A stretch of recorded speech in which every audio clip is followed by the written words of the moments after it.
Good afternoon and welcome to the 2014 edition of the Larry Adair Lectureship series. We're so pleased that you're here. Also want to extend an apology with the schedule and the movement of this event. I know that had an impact on many of your schedules, and I especially want to thank you for making an effort to be here today. When we consider the honoree, Larry Adair, there's so many things that we could say, but before I make brief comments, I believe did Bill and Linda, they had to leave. I do want to recognize Gary and Sharon Jackson, friends of Larry and Jan that are here from Stillwell, so welcome. We're glad that you're here. You bet.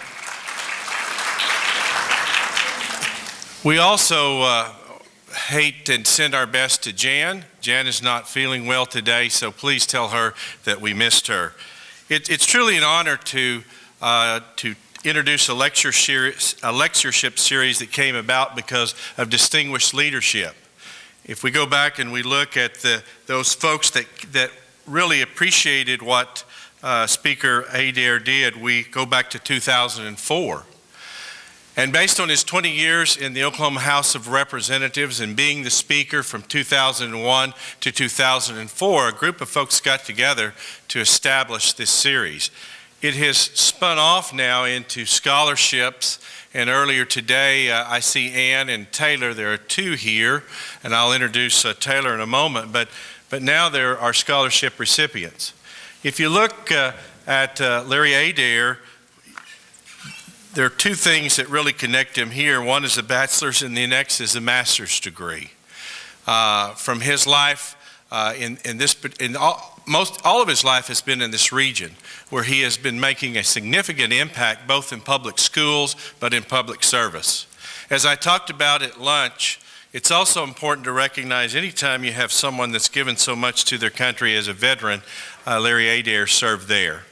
So today, on behalf of the Northeastern State community, Speaker Adair, thank you, and to all of those that care enough to give and support you, and we're so honored that you're here. We're pleased to be able to have this program. To the rest of you, I know that you will enjoy the speaker. We had a little bit of time for conversation upstairs. The topics are current. You've seen him on CNN, and there'll be other comments. But John, we're so glad to have you, and we want to welcome you also to our campus. With that, I'd like to introduce the Larry Adair Lectureship Scholar, Miss Taylor Malone. Sorry. Thank you, Taylor.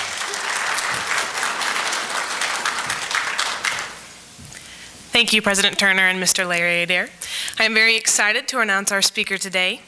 John Avlon is the editor-in-chief of the Daily Beast and a CNN political analyst. He is the author of Independent Nation, How Centrists Can Change American Politics, and wrote Wingnuts, How the Lunatic Fringe is Hijacking America. He is also editor of several anthologies on exceptional newspaper columns. Previously, he was a columnist and associate editor for the New York Sun and chief speechwriter for the New York City Mayor, Rudy Giuliani. He won the National Society of Newspaper Columnists Award for Best Online Column in 2012. Please join me in welcoming John Avlon.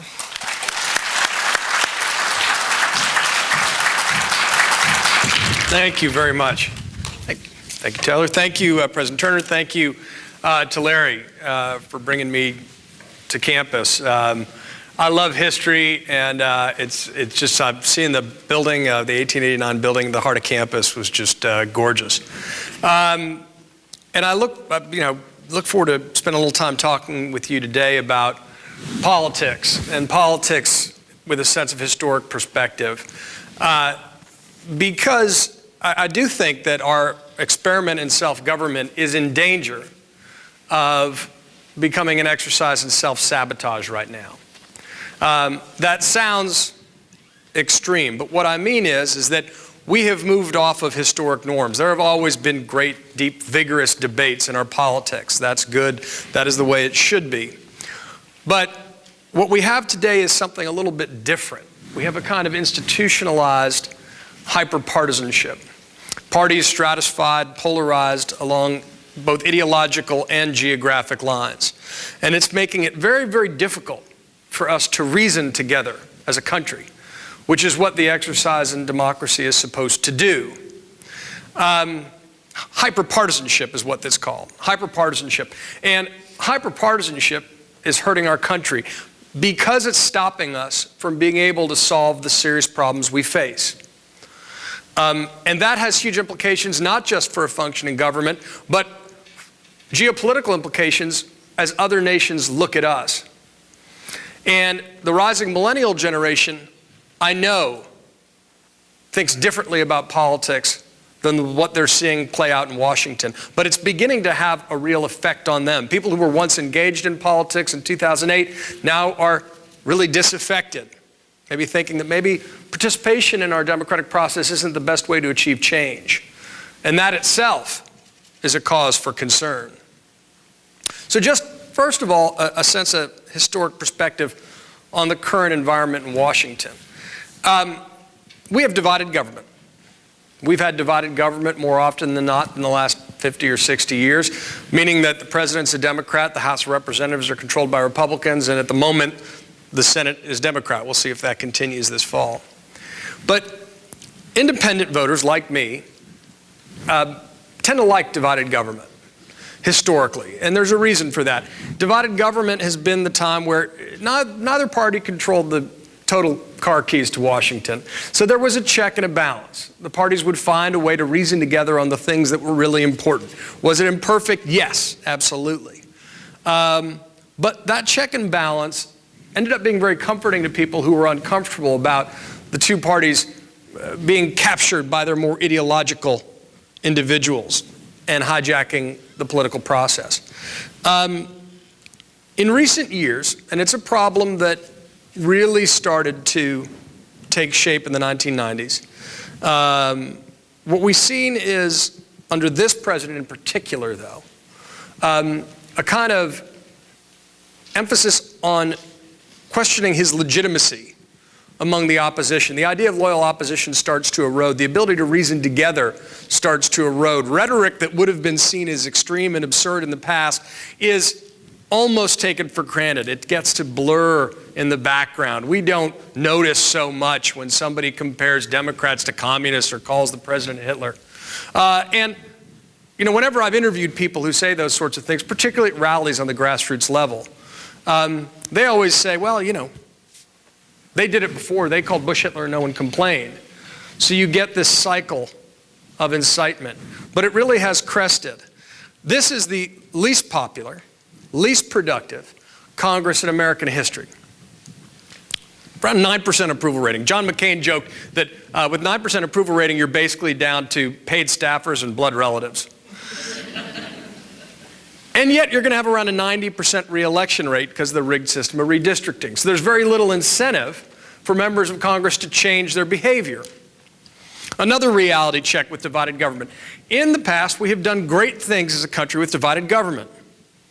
The highway system under Eisenhower. Before that, the Marshall Plan under President Truman. You know, Truman working with Republicans. He joked, they said, well, why don't you call it the Truman Plan? The Marshall Plan was the bipartisan effort that provided aid to Western Europe to rebuild after World War II. And he said, well, gosh, I'm so unpopular right now. If I put my name on it, if I send it up to Capitol Hill, it'll quiver a couple of times and die. But if I put Secretary of State George Marshall's name on it, it'll be okay. And it was. He worked with Senator Vandenberg under the idea that was popular once that partisanship ought to end at the water's edge. The highway system in the 1950s gets less attention, but it's awfully important if you care about uniting the nation. That was done with a Republican president, Dwight Eisenhower, and a Democratic Senate Majority Leader named Lyndon Johnson. Master of twisting arms, got government to work, divided government, did big things. The civil rights era, the civil rights legislation. Last week I was for a day in Austin, Texas at the Johnson Libraries. They were celebrating the 50th anniversary of the Civil Rights Act. And they had 4 of the 5 living presidents came and spoke, and I moderated a panel about gay rights in the context of, you know, a new civil rights movement. But there's been a lot of reflection on what happened 50 years ago. Obviously, the Civil Rights Act was no slam dunk. It was a long, hard-fought battle that really was a continuation of a battle we fought literally 100 years before. But when it passed, it was a Southern Democrat president who did it, Lyndon Johnson, who marshaled, in many ways, tried to harness the national grief in the death and assassination of President Kennedy. And for all those of you who love history, you should not only read Todd Purdum's new book on this, but Robert Caro's epic biography of Lyndon Johnson. But he worked with Everett Dirksen, the Republican leader, to form a bipartisan coalition to get civil rights passed. And there were vicious opposition, primarily from Southern Democrats, which is why it was important that a Southern Democrat was president trying to do it. He took on his mentor, Senator Russell of Georgia. Strom Thurmond filibustered to stop it. The people who opposed it, we whitewash our history a little bit, but they were saying, oh gosh, we're constitutionalists. That was the argument they would use. It's not about segregation, it's about states' rights. They wrap it up in their debates about the Constitution. Martin Luther King, who we consider sort of a secular saint today within the context of our politics, was called a communist fairly regularly, a subversive. So this rhetoric has been there in the past, but still, even amidst all that, real resistance to change, a Democratic president and Republicans in Congress got it done, bipartisan margins. We passed the Civil Rights Act 50 years ago. Divided government. All the accomplishments of the Reagan era were done with divided government. Tip O'Neill, Speaker of the House. We reformed Social Security. We did a lot of tough things that now seem impossible or out of reach today. Even in the 1990s, as things started to get real bad, with Bill Clinton and Newt Gingrich and this baby boom struggle between long hairs and crew cuts that's echoed across the last several decades, there's not a lot of love lost. I mean, Bill Clinton was impeached by these folks for a self-inflicted wound, admittedly, but he found a way to work with people who demonized him, and they found a way to work with him. Yes, against the background of a growing economy, but we turned deep deficits into surpluses, briefly, but we did. President Clinton, working with Republicans in the House, did welfare reform, a major achievement, very difficult to do. What's happening now is different. The parties can agree on goals, but they can't agree on the means, and so nothing gets done. Immigration reform, the House leadership theoretically supports, but they can't marshal their forces to do it. And one of the reasons is that we've gone from there being around 300 seats of people who are in the middle, broadly, of the Congress, to 4 today. That's according to the National Journal. Number of, and overlapping Senate seats where people who are, there were conservative Democrats and liberal Republicans, there are no overlap in the Senate anymore. It is all basically party line divide. So we shouldn't be surprised that this has occurred. And the incentive system is completely screwed up in terms of trying to solve it, because the members of Congress have a 90% re-election rate, despite that 9% approval rating. And yet, because of the rigged system of redistricting, there are only 35 competitive seats in the House of Representatives.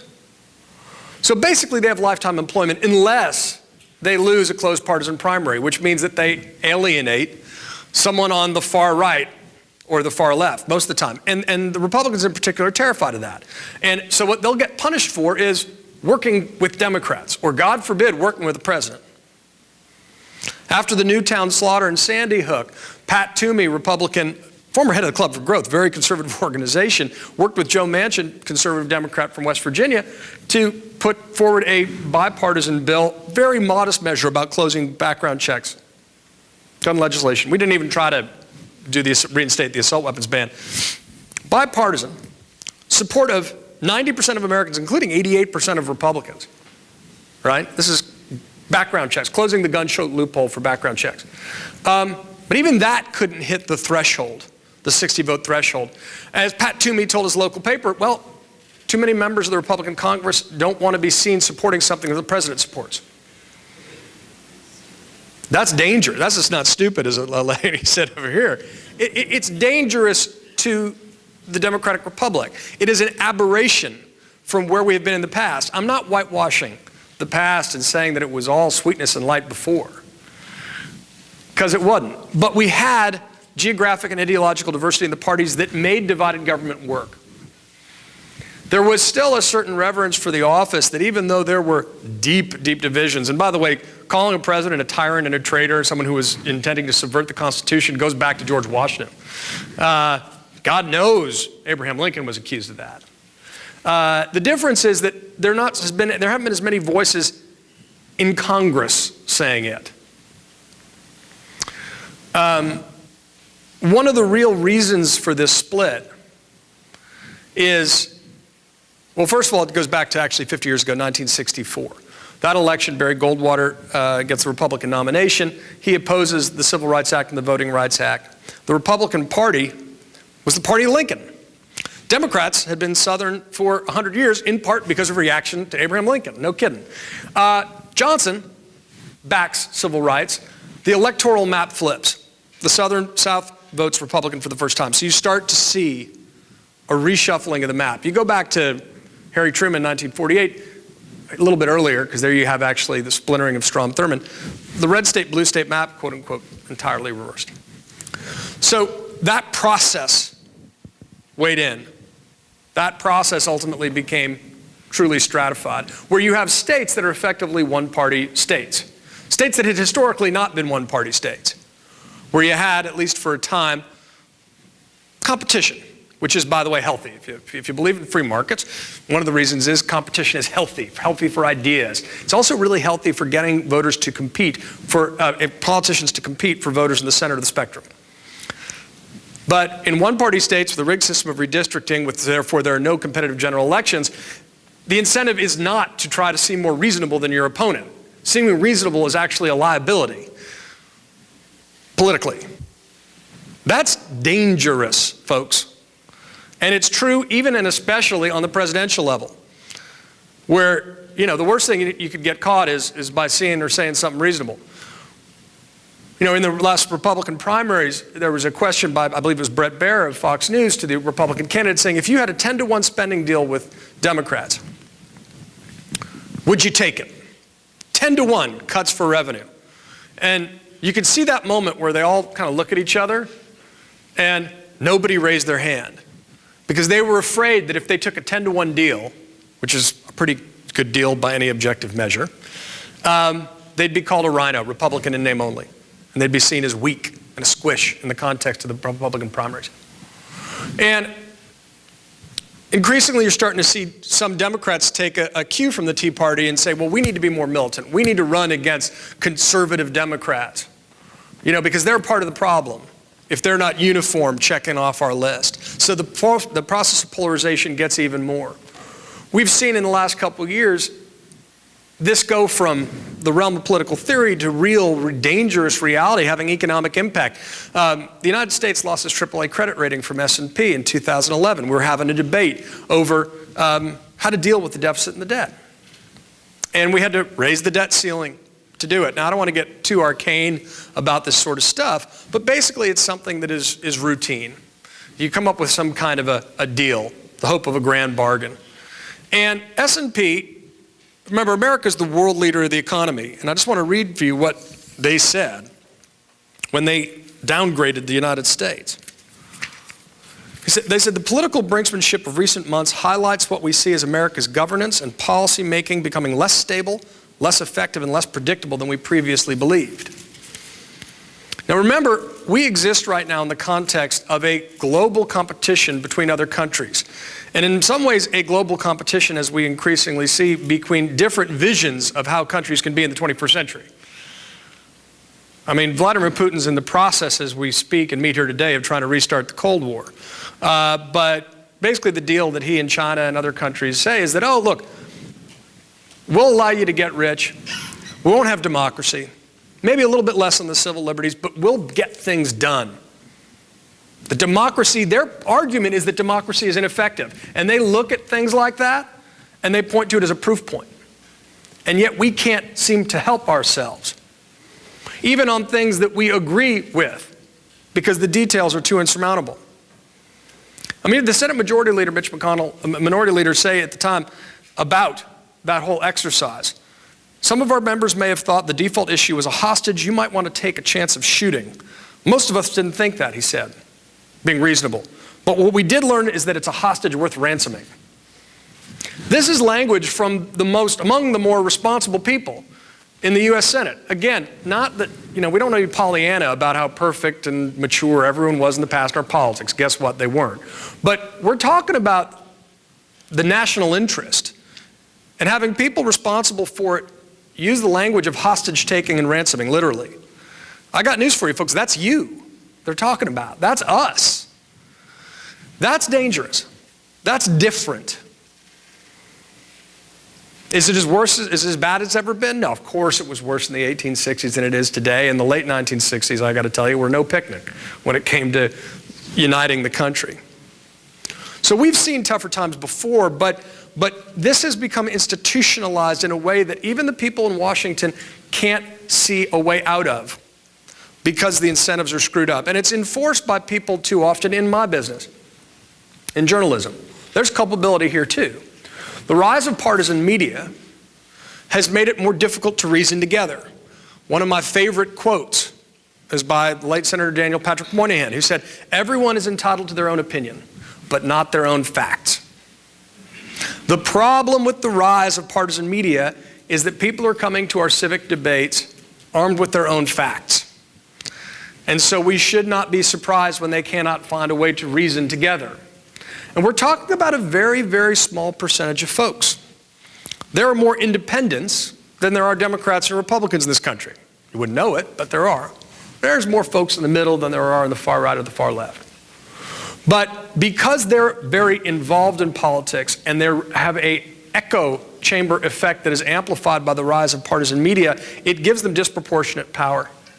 And that's reinforced by the rise of lobbyists in Washington.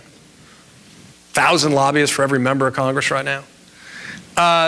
And the general environment that encourages, that profits off polarization, that's deeply invested in perpetrating it, that whole partisan economy that's grown up with the various super PAC decisions in the Supreme Court that have occurred. I mean, people make a lot of money off this stuff. Don't denounce that. The whole partisan media thing, by the way, is a business strategy. Do not lose sight of that, right? And the news media is a business. And in a very fragmented media market, somebody realized that as opposed to going for the Walter Cronkite, let's unite people, let's go for a narrow, intense niche audience. Right-wing talk radio started it. They get a very loyal listenership by basically selling conflict, tension, and resentment. They get people addicted to anger, and they get people coming back. And so if you get that regular listenership, that's much better than being in the position of a news channel that people only tune into when there's a crisis. At least that's the business theory of it. Fox obviously pioneered it when it came to cable news. MSNBC increasingly echoes it from the left. By some measures, frankly, it's worse. So you see this cycle of incitement occur. You see the way it's amplified by online echo chambers, which gets really, really, these very, very specific, very niche kind of wingnut sites have disproportionate influence. Michelle Bachmann is a congresswoman from from Minnesota, and I could get into her, but I broke the story about her being investigated by the Office of Congressional Ethics. And as I was researching that story, and she's known for saying kind of nutty things, big on calling people un-American, and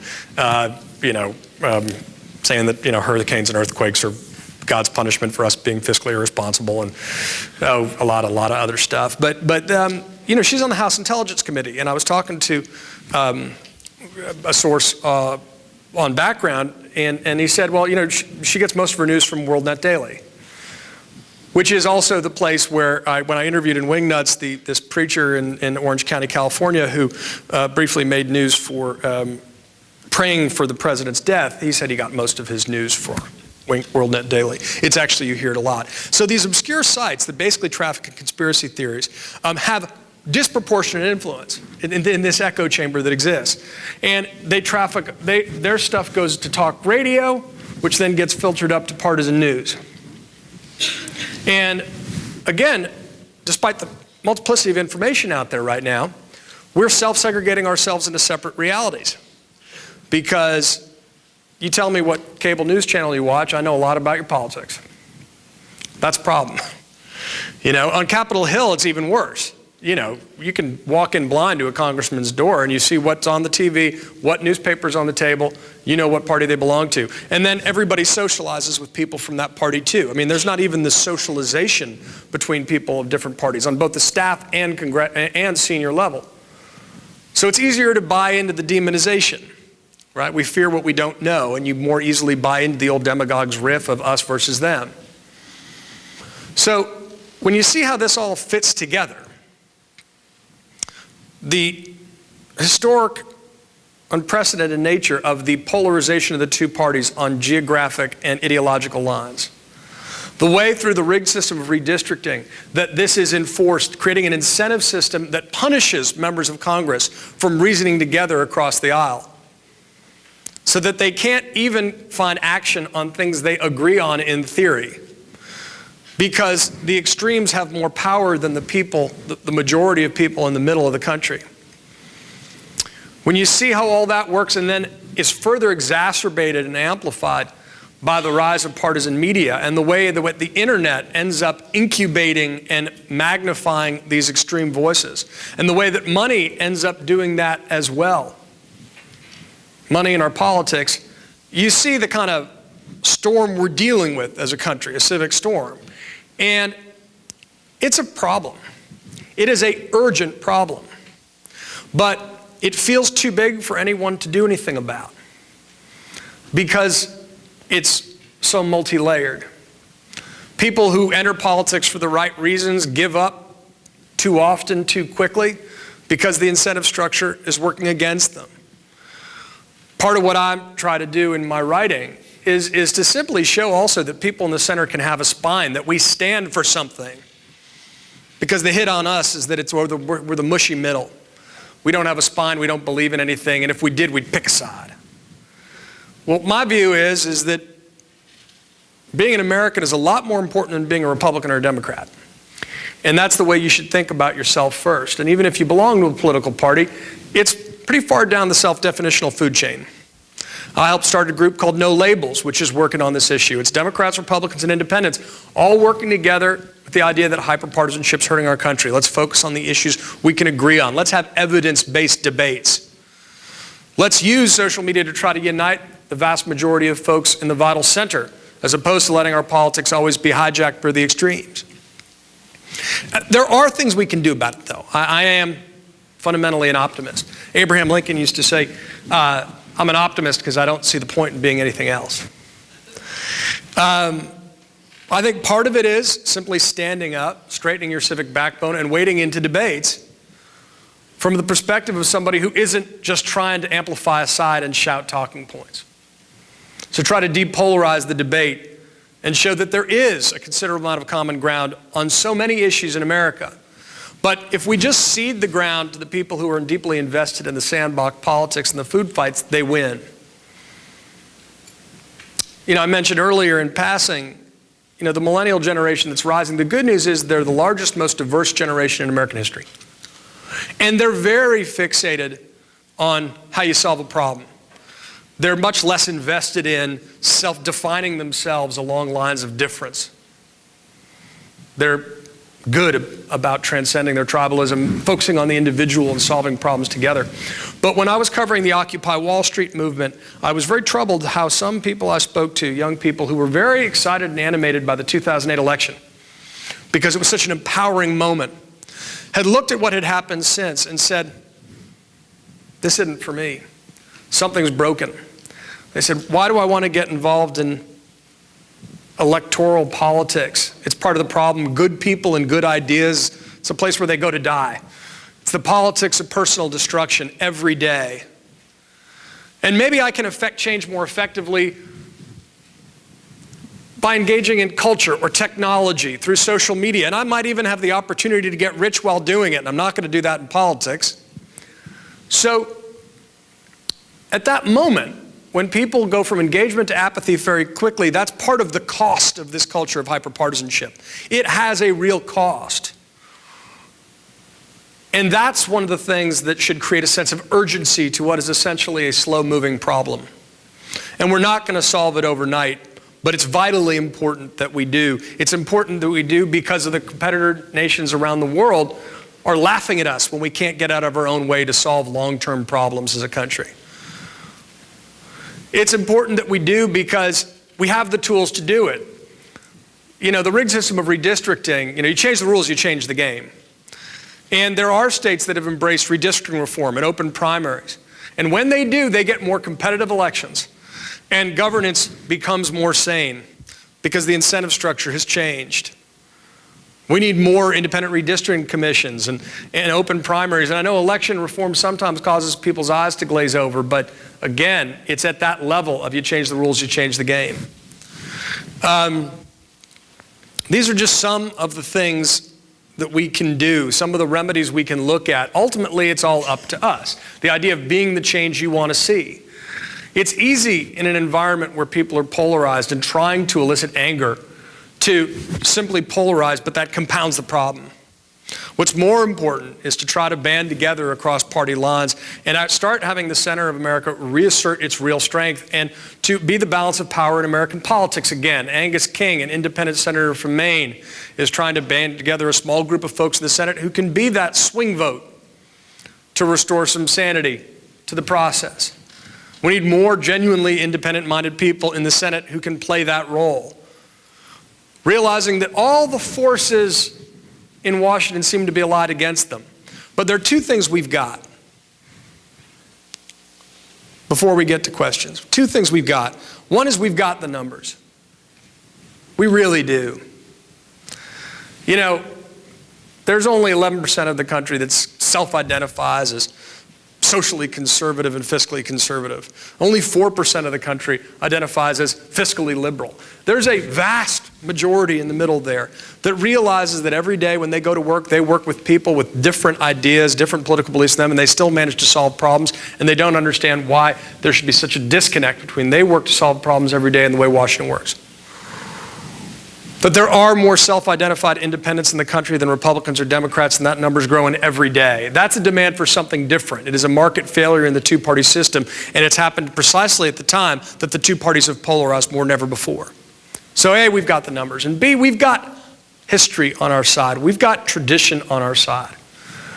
Now, there are a lot of people who pretend that there is nothing more American than calling your opponent a communist or a fascist, that we have always had these deep ideological debates, and that's the way America and democratic, lowercase d, Democrat politics work. Well, it's not.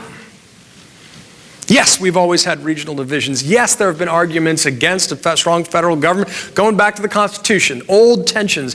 They're well-found, divides that go back to urban versus rural divides and states versus the federal government. Those are legitimate debates that we can engage, but there's also a reasonable boundary. There's a reasonable balance between them.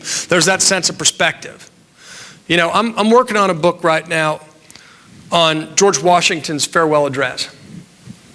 And if you go back and read his farewell address, which was the most famous speech in American history in its time, for 100 years afterwards, he was essentially writing a memo to future generations of Americans about what was important in his reading of history, as well as the challenges that the young republic was facing at the time. And it's a remarkably prescient document. He talks about the dangers of foreign wars and entangling alliances. He talks about the dangers of excessive debt that can come from those wars and undermine the independence of a country. He talks about the danger of having sovereignty eroded by foreign influences in our politics, people that are thinking about something other than America first, and regional differences, the danger of faction. Go back and read the Federalist Papers and John Madison. The danger of faction was something the founders were very, very focused on. And Washington was almost uniquely focused on it. Right, 1/3 of the farewell address is spent talking about the dangers of faction, what we would call hyperpartisanship. Let me just read you just a few lines from this, because it's a remarkably prescient document. George Washington said in his farewell address that he perceived no greater threat to the American experiment than a partisan demagogue who, quote, agitates the community with ill-founded jealousies and false alarms, kindling the animosity of one part against the other. Agitates the community with ill-founded jealousies and false alarms. That's basically the business plan of partisan media, folks. That's what they do. And politicians increasingly follow the lead of partisan media. You know, it used to be that politicians would fax out talking points back when there was a fax to talk radio hosts. Well, now it's that talk radio gives talking points to politicians. And they're intimidated into silence in terms of standing up to their excesses. And Washington was also the original independent. He didn't belong to a political party as a matter of principle. And he said in his farewell address, he warned about those people who were professional partisans, who, quote, serve to organize faction and give it an artificial and extraordinary force, to put in place the delegated will of the nation, the will of a party. Saying that, look, these people will try to hijack our system if we let them. They will put the interest of the party ahead of the interest of the country. That's an urgent reminder of part of the problem we are facing today. And that resulting animosity will increase distrust between fellow citizens because it, quote, serves always to distract the public councils and enfeeble the public administration. That's about government being so divided it can't get anything done, even on the issues that it agrees on. Enfeebling the public administration and distracting the public councils. So we chase partisan stories and are unable to reason together on the really important stuff, the long-term challenges we face as a country. And although Washington was enough a realist to realize that parties were always going to develop in our country, he understood that common and continual mischiefs of the spirit of party are sufficient to make it the interest and duty of a wise people to discourage it and restrain it. Lest like a fire, he said, it consumes instead of it warms. We're going to have parties in our country. We should. It's an expression of democracy. It's part of our interesting differences. But we need to constantly be on guard against the parties thinking they're the purpose of our politics. They're not. It's to solve problems together. And we've crossed that line. Because as Washington said, the alternate domination of one faction over the other, sharpened by a spirit of revenge, that's natural to party dissension, in different ages and countries has perpetrated the most horrid enormities and is itself a frightful despotism. That's alternate domination of one faction over the other, sharpened by a spirit of revenge. That's that cycle of incitement we're caught in right now. That's what's so incredibly dangerous about this particular moment. George Washington warned us about the dangers of hyperpartisanship. He warned us about the dangers of what might be called wingnuts, about people putting party interests over the national interests, and how it erodes the effectiveness of our government, the faith of people in our government, and the ability of citizens to look at each other as being members of one country first, rather than questioning their loyalty and patriotism, which now happens every day. So even George Washington, the original founding father, the original originalist, warned us about the dynamics we are seeing come to play today. And that should create not just a sense of perspective, but a sense of urgency in confronting these problems. They are real. They are having an effect on our ability to self-govern. They're having an impact on our ability to be a leader in the world, a beacon in the world of freedom. If you care about American exceptionalism, if you believe this country is the greatest gift of freedom in the history of the world, then you need to take an urgent interest in the way that our effectiveness and our leadership is being eroded right now. That self-government, that great American experiment, is being eroded by self-sabotage.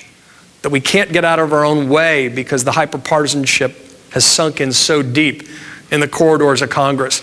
And it's being inflamed by folks in the media who too often pass off these divisions as gospels of their own. That's the challenge we face. And in every challenge, there's an opportunity. The demand for doing something different. It's an opportunity and it's an obligation, and it reflects, I believe, the majority will of the vast majority of the American people. So that's the opportunity for those millennials who are perched on that dividing line between apathy and engagement. And we just all of us, especially the teachers, need to try to encourage them to stay engaged, to get engaged in our democratic process in order to help fix it. It's an obligation we all have. History is not something that takes place elsewhere. It takes place in the here and now, and we all contribute to doing it. So thank you very much, and I'd love to take some questions.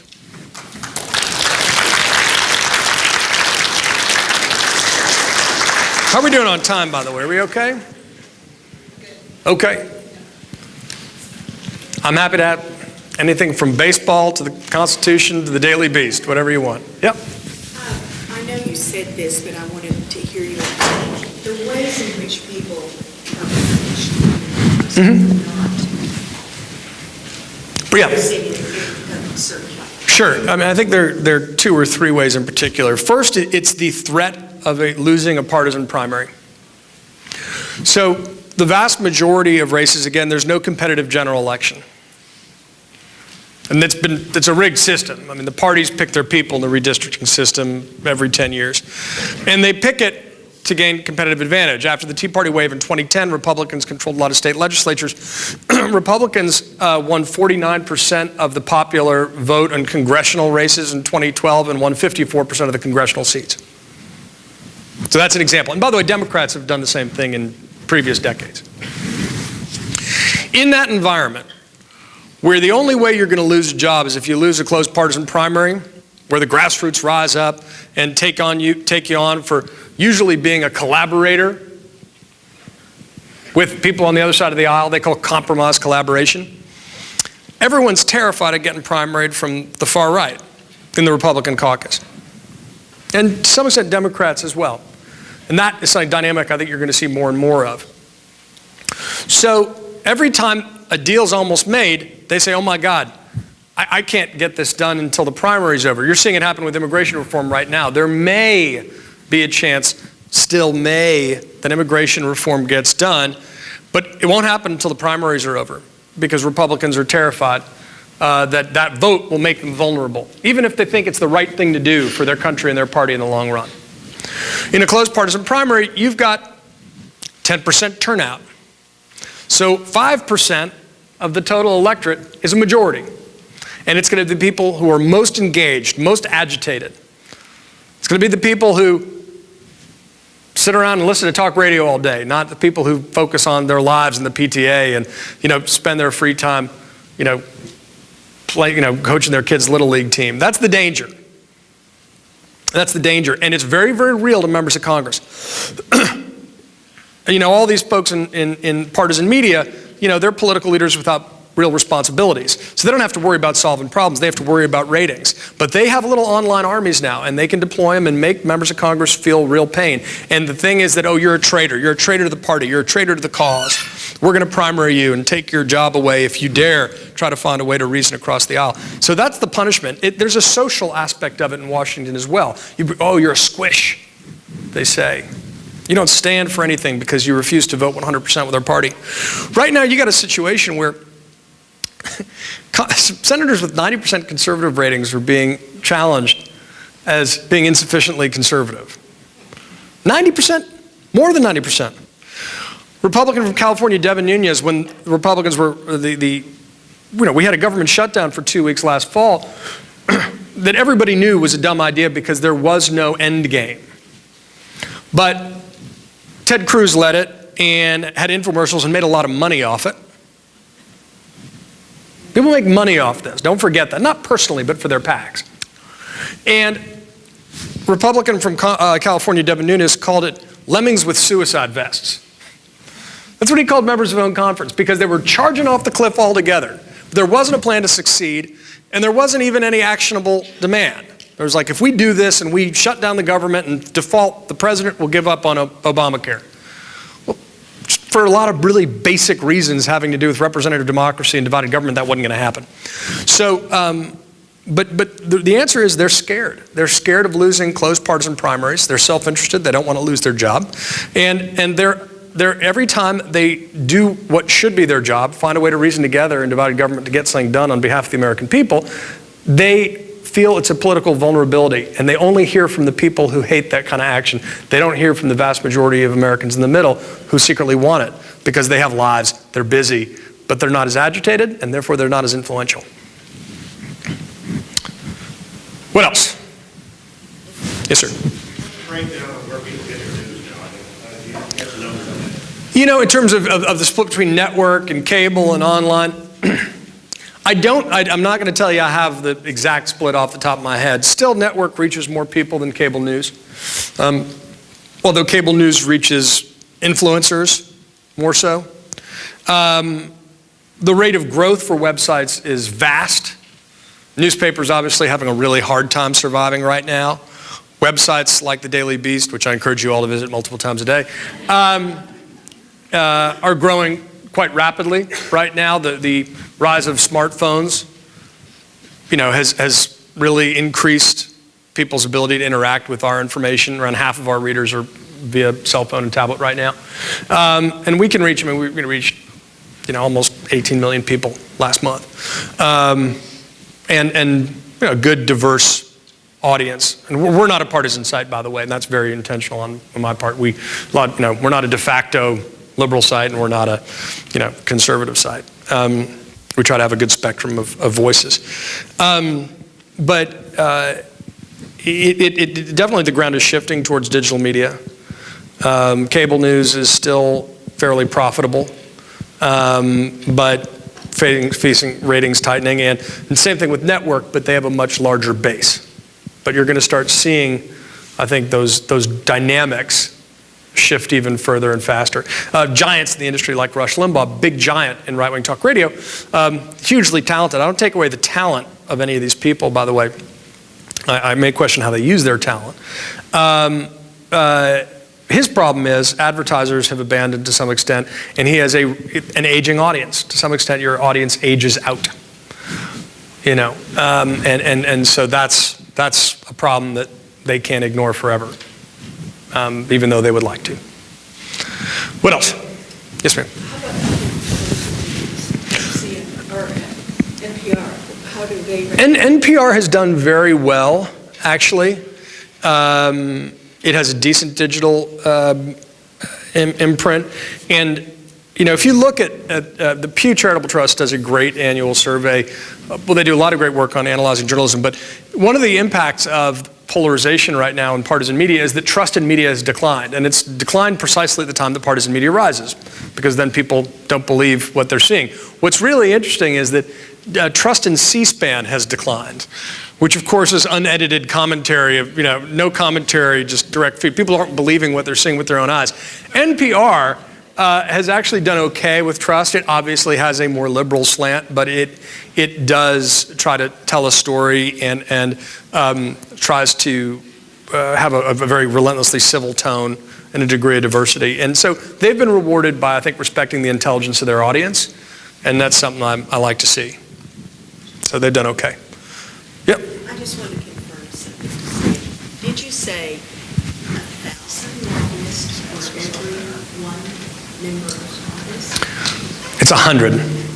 It's 100. 100? Mm-hmm. Could you repeat the question? Yeah, it's the number of lobbyists for every member of Congress. The rate of growth has been stunning since 2000. And I'm doing this off the top of my head, but I believe it's 100 lobbyists for every member of Congress right now. 1,000 would be, that would be 400,000 lobbyists, which is probably too many.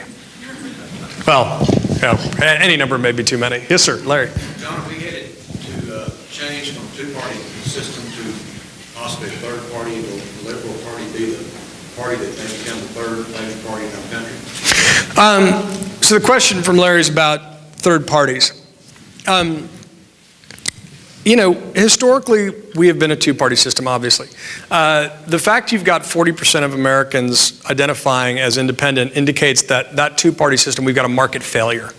I would tend to think that I think there are a couple of scenarios here. One is that if the far right splits off from the Republican establishment, then they could possibly create common cause, and you've got to return to sort of Jefferson's Democratic Republican Party in the center. There are folks in the Democratic Party, which is more evenly split. The Democratic Party is around 50% moderate, 50% liberal. The Republican Party is around, I want to do this right, 3/4 conservative, 1/4 moderate, right? So you see the ideological problem here. The center is getting squeezed. And yet they probably represent a lot more people in totality. If you look at the number of independents in the country, they largely are moderate. Now that has changed in In the 2012 election, you saw the number of independent conservatives, Tea Partiers who identify as independent, skew the independent cohort slightly right. Not to get too political science nerdy on you, but I think one option is that you could see centrists in both parties band together. You're seeing it in some state legislatures, especially if either the far right or the far left decides to kind of throw a tantrum and leave, which they're always threatening. You know, the other scenario, that's probably some version of the most likely scenario. You know, people are always asking us at No Labels, are you trying to start a third party? And the answer is no, we're trying to fix the system. There was an organization called Americans Elect that tried to do an online primary. You think about the way our presidents are chosen right now. I mean, there's the Iowa caucus, the New Hampshire primary, then, you know, basically, you know, South Carolina, Nevada, and Florida, and by then you've picked a president, but 45 states haven't had a chance to vote yet. I mean, and there are huge barriers to entry. Iowa is a state that's a third Republican, third Democrat, third independent. One of the most educated states in the country, but the Republican caucus is like half of that 1/3. And they tend to be very, very conservative, very socially conservative. So the Iowa caucuses aren't even representative of Iowa, which is, again, part of the problem here. And people spend 9 months trying to win over a majority. So basically 7% of that 15% of Iowans who vote in a caucus, and that is who gets the first up or down vote on who becomes the next leader of the free world. And then they spend 6 months doing that, and they have a week in New Hampshire, and then a week in South Carolina. I mean, it's not the most rational way to pick a president, and I say that as a fan of Iowa. Frankly, if it was a more open system, Iowa would be more genuinely representative of the republic. But here's where, you know, the rules matter. And so the whole system right now is screwed up. The incentive system is screwed up from the moment someone runs for Congress to when they think about running for president. And I've seen it myself up close. I was working on a presidential campaign as well as being a journalist. And until we really start dealing with those incentive structure obstacles, we're going to have, these problems are going to keep being perpetuated. There's some interesting things starting to happen right now. Rand Paul is trying to have a conversation that would reshuffle the coalitions a bit. I think he may shock a lot of people in the Republican primary, but I don't for one second think he's going to be the unifying figure in the nation right now. But I at least appreciate him on some level trying to reshuffle the coalitions. The thing is that the rhetoric's easy. You know, the votes are hard, the reality's hard. You know, Republicans can look at a clock, demographics are destiny. They can say how important it is in any number of autopsies that they've got to reach out to, you know, Hispanics and African Americans and young people and women. But saying that and doing that with real legislation and policy is a world apart. And that's where we're stuck right now. And then the Democratic Party has its own challenges that are playing out, which I can get into. But again, the incentive structure is totally backwards. And it's enforcing the things that are really hurting our country right now. It's really reinforcing them every day. Yes? With that in mind, then, could you address the recent Supreme Court ruling on contributions? Sure. So the question is about the Supreme Court's recent decision on individual contribution limits, which they basically removed. And it's against the backdrop of Citizens United, which was the decision having to do that opened up super PACs, which basically gave corporations the ability to give unlimited donations. We don't have the implications of this most recent decision yet, although we can anticipate them. It's only a few weeks old. We do have the implications of Citizens United. Justice Anthony Kennedy, the swing vote, and generally I've got a fondness for swing voters and swing votes. But he wrote a decision basically saying that if you allow more money into the system but require transparency, it will end up being a much more positive, open political environment. This goes back to his 1974 decision called Buckley v. Vallejo. It may be his 1970. The fact that no one on the court has ever worked in politics becomes a problem here. Byron White had worked in the Kennedy campaign, and he knew how politics really worked. Kennedy's decision was objectively naive.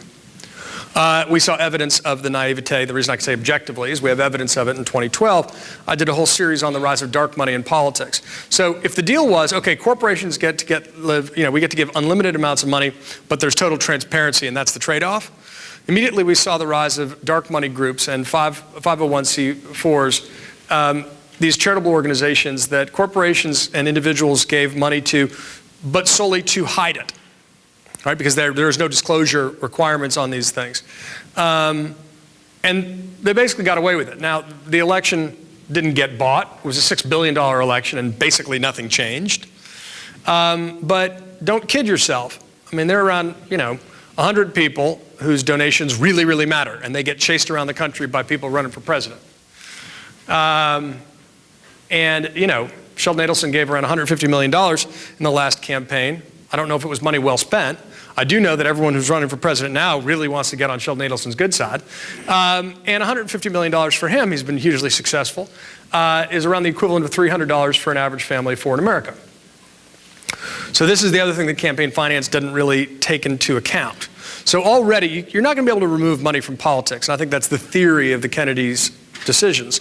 But you can't be naive about the ways in which people will still go to extraordinary lengths to hide it. And you can't be naive about the way in which it really does distort the idea of one person, one vote. It doesn't erase it entirely. But if candidates are spending all their time trying to raise money, if members of the Senate spend all their time trying to raise money, the people with the ability to give unlimited donations are going to have greater access and influence. They just are, in 1,000 different social ways that reflect how the people you spend time with every day affects your decision making. Now imagine if you were financially dependent on them too. So, the influence of money in politics and the way it exacerbates polarization is a real problem. It is a real problem. And you're going to start to see Democrat individuals and groups really, really get into the game. And you're going to see Democrats not have a problem with this, right? Their problem is going to be with the people on the other side of the aisle giving money. But again, that's where it's up to us to sort of take a step back and say, well, hold on. Does this have a distorting effect? Does this have a distorting effect? Does it end up expressing the will of a few individuals disproportionately? Does it end up having special interests have disproportionate influence in our politics and our politicians' lives? And the answer is absolutely yes. And there's no way that's not a problem. One last question? Yes, sir. Or I'll get you as well. Yes, sir. Nice beard, by the way. Thank you. There's a scientist who came out with a story the other day saying we might have hit peak beard. I don't know. I just like the phrase peak beard. How would you suggest the younger people getting involved in politics when often when we do, we hit roadblocks of older, more established, wealthier people holding us back? Well, welcome to the story of the human race. That's been a cry from young people throughout history. And let me get you a little secret. You probably got time on your side. So, the answer is that you start getting involved, you get organized, you work hard, and eventually you become the older person with power and influence. That's the cycle. That's how it works. I'm being a little glib, but there's something serious about it. The way to challenge is not to complain about the roadblocks, but to get involved and start removing them, to be the change you want to see. The secret to success is hiding in plain sight. 9 times out of 10, it's just working harder than the other people. Figuring out what you love and what you're good at, the intersection between the two, and then working harder than the people around you. So I wouldn't fixate on the obstacles. Be aware of them. They're real. But those barriers of entry will fall away as you get more involved in the debate, in the conversation. History is made by people who show up. I think it was a Woody Allen line. Success, 90% of success is simply showing up. Show up, get involved, and those barriers will fall away directly proportionate to how involved you are. And you got Tom on your side, and that's a pretty good thing. One other? Yes, ma'am. How do you get involved in No Labels? How I get involved in No Labels. So No Labels was, I think, officially formed in December 2010. There is a loose group of us in politics and journalism and academia who have, and just citizens, grass-top citizen leaders, who have grown increasingly concerned over the years about hyperpartisanship, about the way in which it's hijacked our politics, and our ability to solve problems. And these are people who see it up close. You know, and the answer is when you see a problem and you get frustrated about it in a democracy, you say, well, let's do something about it. How come there's 1,000 different groups out there all pretty committed to polarizing the environment or pursuing special interests? Why isn't there an organization that tries to utilize technology and tap in the frustration out there to try to get people to think a little bit more about the national interest, about reasoning together, about focusing on the considerable common ground that exists actually, because it does, and then building on it? And that was the core idea. And Mark McKinnon, who's an extraordinary individual, who was the media guy for the Bush campaign, and McCain, he's involved, and Nancy Jacobson, who is big in D.C. Democratic politics circles, and many, many more people, you know, left, right, and center, who are just really committed to trying to make our democracy work. John Huntsman and Joe Manchin are the two national co-chairs right now. And it really does come from that simple spirit of be the change you want to see. Let's see if we can harness social media in different ways to build grassroots organizations among people in that moderate majority who are deeply unrepresentative in our debates. And so maybe we can hit the reset button and reset and reassert the balance of politics being back in the center again, because we're off center as a country. You know, I really want something like this to exist. I need to feel pressure to reason together, because right now all the pressure I get from constituents I hear from and from the organizations that have money and all the political dynamics is to polarize, is to vote the party line. I feel more pressure to polarize and simply obstruct than I do to try to reason together and be independent-minded and solve problems in the center. That's the story of America. That's how democracy is supposed to work. And the people in the most powerful positions feel they can't exercise that right now. And so No Labels is part of that process. This whole talk has been part of that process. We need to give those folks who want to reach out to the DMZ of politics some cover. You know, the quote that began my first book, the epigraph for Independent Nation, was one of the Justice Department lawyers during the Civil Rights era. And he had his wall, the quote on his wall said, "Blessed are the peacemakers, for they shall catch hell from both sides." What we need to do is kind of let those folks know we've got their back, to try to be the change you want to see, to reassert the viability and the strength and the effectiveness of long-term decision-making in our democracy. I mean, those are the stakes. And any organization that's trying to be part of the solution as part of the problem, that's something I'm excited about. And so that's all about No Labels. Anyway, do I have time for one more or no? You tell me. Okay, one more, and this really is. I don't mean to keep going against my word. I could probably be heard, but... Oh, you got a good set of lungs on you, yeah. Last Saturday, the Conservative Coalition had a rally in New Hampshire in which they brought together not every, but a large number of very conservative speakers to rally their people. We don't have, on my side of the fence, we don't have speakers and rally leaders like that who are pouring out information or ammunition, I call it, to confront those people. And I believe that the only way we're going to win in this particular election, this atmosphere, is if we can face them head on and argue better than they can, we can win.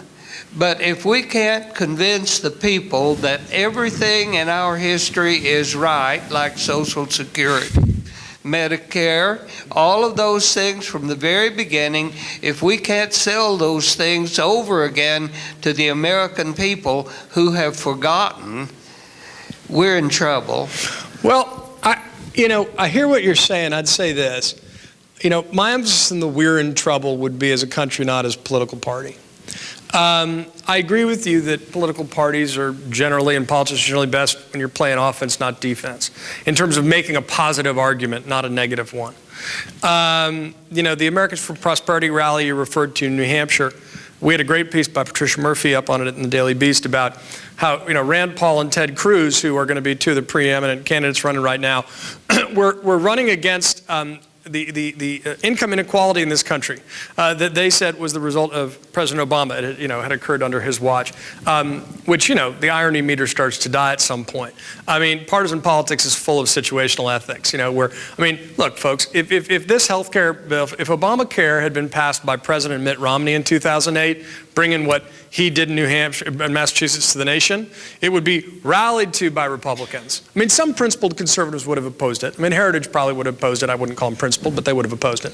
But ironically, it was their idea first. I mean, the Heritage Foundation came up with the plan that President Obama ultimately passed, and it was advanced by Republican senators in the 1990s as an alternative to Hillary care. So who's zooming who? I mean, the answer is it's situational ethics, and what matters more is the letter that comes after your last name than the underlying idea.